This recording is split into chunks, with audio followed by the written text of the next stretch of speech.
to Indigo Ray TV, the place where we journey to explore the cross and intersection between your humanity and your divinity, where we talk about all things mindset transformation and spirituality. So let's dive in. Hello, hello, hello,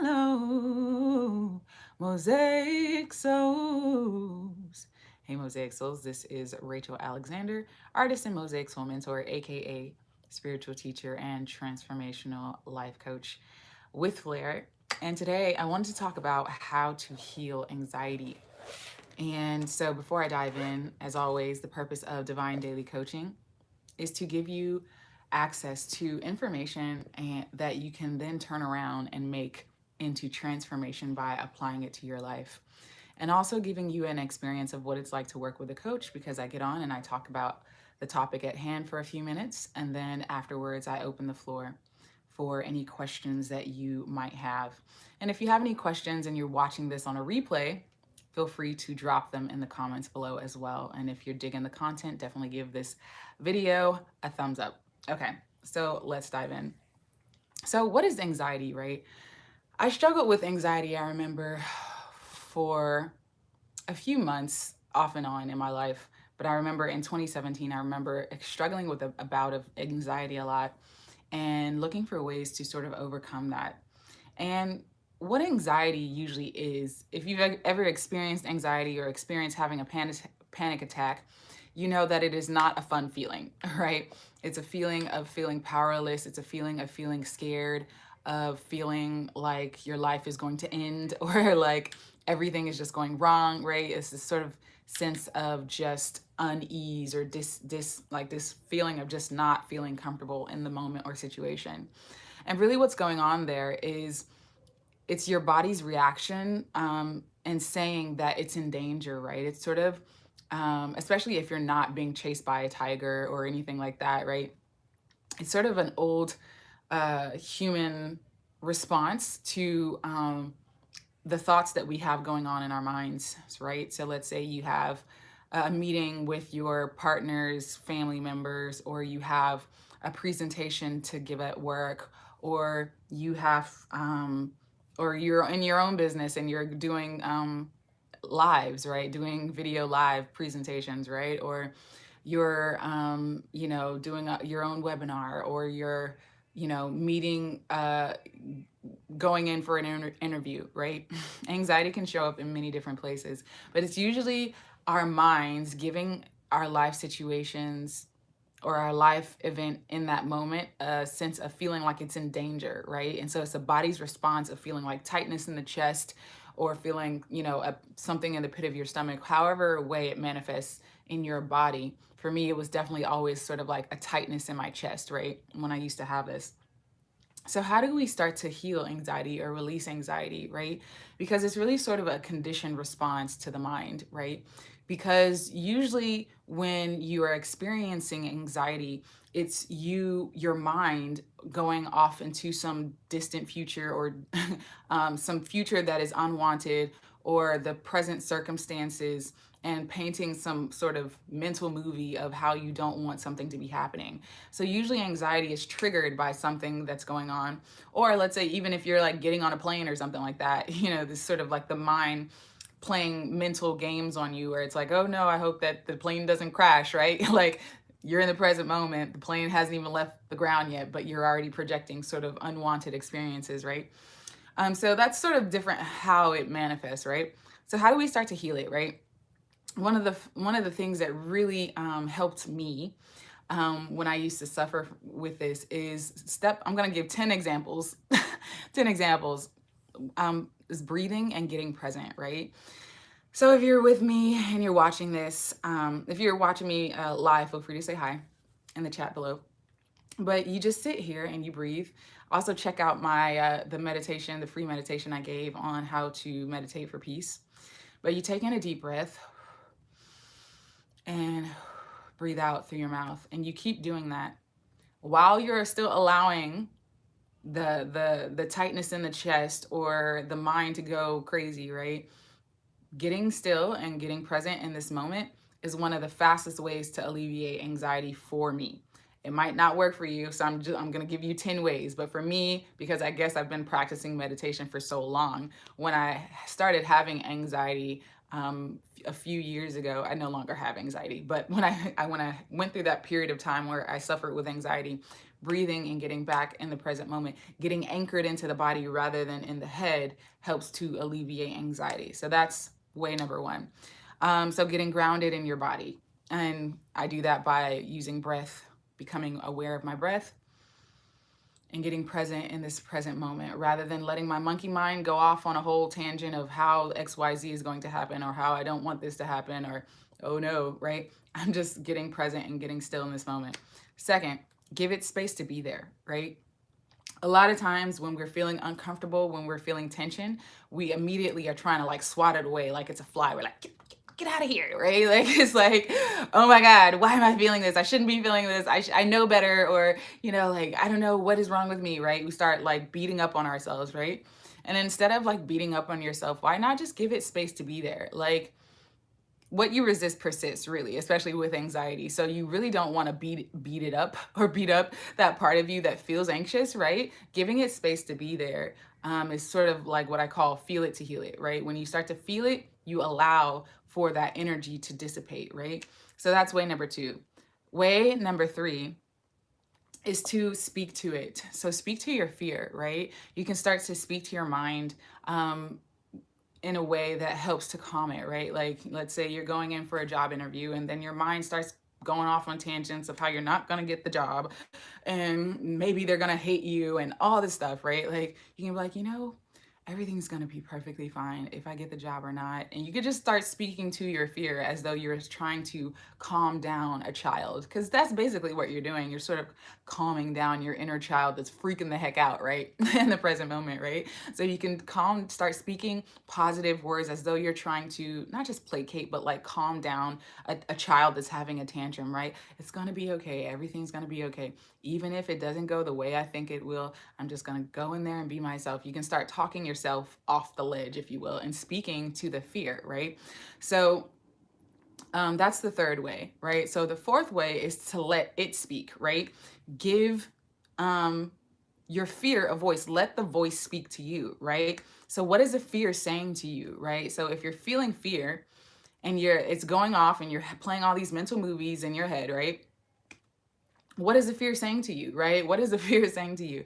Is it saying, like you're going to fail, or you're going to, something bad is going to happen, or this person isn't going to like you, or you won't get the job, or, something, whatever. Give it space to be there, right? So this really goes hand in hand with the second one, which is give it space to be there, because you could just give it space and let it just be there and not give it a voice or let the voice come up. But what I found, especially when it was like a panic attack and it wouldn't go away, is giving it space and then also letting it speak to me. Like, what is this fear saying? Is bringing a level of awareness to it. And when you bring a level of awareness to your fear, what ends up happening is that awareness is like the key to unraveling so much, right? But when you're not aware of the fear, it can stay there and linger there for forever and cause a whole panic attack and a whole anxiety attack, right? So let it speak to you. Give it a voice. Let it say, an example of this, of let's say, going back to the job interview example, the fear saying, what if, I already kind of gave you an example, but what if they don't like me? What if I, don't say the right thing? Or what if I talk too much? Or what if I don't ask the right questions? Or, what if blah, blah, blah, blah. And it's always usually down to, notice the one key thing that I keep repeating over and over and over is what if, right? It hasn't happened yet, right? But our minds always tend to use what if in a negative way, right? So when we use the what if negative, you can actually, this is step two, a step like under let it speak, is start turning your what ifs into what if negatives into what if positives, right? So you can actually use this as sort of a 4B. So we had 4A, which is let it speak to you, and 4B would be, instead of having the what if be negative, you can flip it around and be like, when that voice is saying, what if they don't like you, or what if I don't, get the job, or what if blah, blah, blah, you can say, what if they really like me? What if my personality is exactly what they're looking for. You can start spinning it around and giving it a positive meaning rather than a negative meaning, right? So that's sort of for B. Okay. Number 5 is meditation and visualization, right? So a cool little meditation exercise you can do, and you can do it with me in these like little 10 seconds. I'm going to guide you through it, is you can close your eyes, breathe in and breathe out. And then I want you to envision your favorite color. It's your favorite color, and it's like a ball of light of your favorite color. I'm going to imagine like a pastel orange because that's part of my favorite color. And then you imagine it going from the top of your crown chakra all the way down, and imagine it just sort of warming and going through your entire body, right?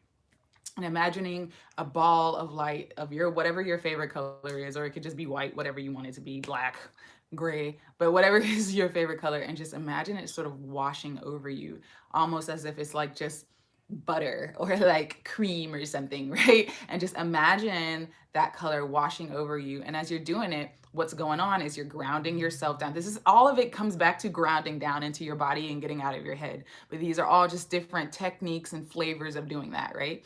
So you're using that visualization to ground down into your body, using your vision, and especially if you're highly like visual, this might be very helpful, right? Okay, so that's way number 5. Number 6 is to rank the fear, right? Rank the level of anxiety that you're having, right? So let's say going back to, let's say you are, you have to go to in-laws family dinner for the first time and you've never met them and you're afraid that they won't like you, right? Another example, right? So you're going in, and then what you can do is say, my anxiety right now is a 7, right? And you start giving a ranking to the level of fear that you have. And then you can start to implore some of these other techniques that I talked about. And as you're doing that, by ranking it, you can start to see and give your mind a mental job, instead of like your mind going off on a monkey bars and jumping from monkey bar to monkey bar and all the things that are going to go wrong. By ranking it, you give the mind a job. And then as you do some of these other techniques, then you say, like a minute later, what is my level of anxiety? And it might have gone from a 7 down to a 4. And you're like, okay, great. Okay, let me try something else, right? And then you keep ranking it until you're down to, a 2 or 1 or whatever. So ranking it is sort of number 6. And then number 7 is get moving, right? Move your body, right? Now, the one of the reasons why this is super important is because, one, the whole purpose of or the way to heal anxiety is to really start to ground down into your body and get into the present moment, right? Share that before. But moving your body is definitely like a proven way to like you getting into your body. Like there's nothing better than, well, not nothing better, but like one of the fastest and quickest ways to get you out of your head and into your mind is to get into your body and start moving. And like something high intensity cardio, if especially like, let's say you have that interview or whatever, just jogging in place or whatever, or like dropping down and giving yourself 10 push-ups, right? Doing that sort of high intensity, but preferably if it's something that you can do for like 10 to 20 minutes or longer, will help you to really release the anxiety. Because once you're in your body, you're not in your head, and your head is the one that's really causing and triggering the anxiety attack, right? Or the panic attack, or just the feelings of anxiety, right? So moving your body is number 7. Let's see. Number 8 is, there's really like 50 examples that I can give you, but I'm trying to keep it down. I'm going to say the one that really helped me, because I was going to say another one. The 8th one that really helped me was getting out in nature. And you know that I talk about that all the time because I love nature, right? Just getting outside and putting your feet in the grass, or just looking at the sun, or hearing the birds chirp, or listening to the trees, not listening to the trees, well, listening to the wind hit the trees, right? Getting out in nature is one of the quickest ways that you can start to alleviate anxiety, because like I said, it's another sensory experience. So you have to utilize all your senses to be out in nature, right? So it doesn't necessarily mean you need to go off into the woods and dry off into the distant woods, but even if it could be like your backyard, or you go outside your office building at work or whatever, and hopefully you have like some type of landscaped area, and just go out there and just look at the trees, right? And like feel the air on your skin and the natural daylight from the day, right? And just get into start using your senses. What do I smell? What do I hear? What can I feel, right? Like on my skin, whatever. Get into your body by um, you utilizing nature, and just nature is just, can't say enough about nature. Okay, so that's number eight. Eight. Is that eight? Yeah, eight. Number eight. Number nine is to omit caffeine. Okay. I didn't want this to be like a health video, but caffeine, I've never been a caffeine drinker. Every time I would drink caffeine, I would end up getting some type of acne, or like my heart would be like having extra palpitations. But I know it's proven scientifically that people who drink caffeine and they suffer with anxiety, that caffeine actually triggers anxiety. So if you can lessen or even eliminate caffeine, right, that would be really helpful to eliminate anxiety, right? And then number 10 is to limit the processed sugar, right? So when you get that sort of spike in your blood sugar and stuff like that, it can make you feel a little bit anxious, right? So processed sugars from the candy, the donuts, the sugar, cookies, the cakes, the all that stuff, even, your sports drinks, or your, all the ways that processed sugar comes into your life, trying to eliminate that as much as possible and getting back to fruits, vegetables, nuts, seeds, whole grains as possible, you're going to find that your anxiety naturally lessens, right? So those are 10 ways. There are infinitely more, but those are 10 ways that actually I've used that really helped me, and hopefully they can now help you. And let me just quickly do a recap. The first one is breathe, get present. Second, give it space to be there, feel it to heal it. Third is speak to your fear. Fourth is to let it speak to you. And 4B was turn your what if negative to what if positive. 5 is to visualize your favorite color washing over you. 6 is to rank it and start to watch it go down. Give your mind a job instead of going into fear mode. 7 is to get moving, move your body. 8 is to go out in nature. 9 is to omit the caffeine, and 10 is to limit and or eliminate the processed sugar. So let me know if you have any questions, if any of those resonate with you. Let me know in the comments below if you have any questions, and I want to go ahead and open up the floor for any questions that you might have in regards to your life. Remember, Divine Daily Coaching is here to give you support in creating your divine life. So let me know if you have any questions in the comment or chat below. And if you're joining me live, feel free to say hi.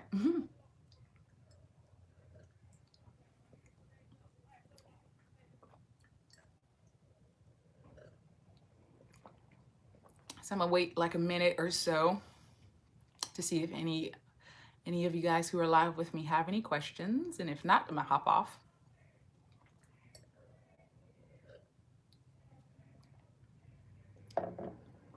One of the things I forgot to mention is I'm still hosting complimentary complimentary gifted divine life coaching sessions.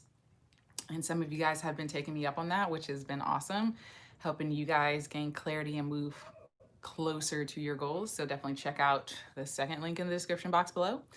And the first link in the description box below is my alignment starter kit. So if you are confused on where you are in your life and like what you want, this is like a perfect starter kit to start giving you clarity and giving you actual exercises to start moving you closer to what you desire. So check out the first link in the description box below, my alignment starter kit.